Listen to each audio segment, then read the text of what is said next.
How to use back double tap gesture on your ASUS phone. This is the back double tap gesture. You can double tap the back of your phone to access shortcuts such as taking a screenshot, launching the camera, or performing other actions. Here's how. Go to Settings.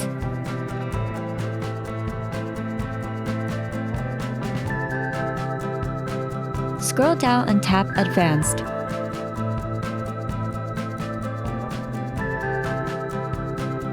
In the Gestures section, move the back double tap slider to the on position. You can also set up a different gesture action based on your needs. Tap back double tap. Choose an action you want. And done! Now you can easily make an action simply by double tapping the back of your phone. Subscribe to our ASUS support channel. We are happy to provide you with more useful information.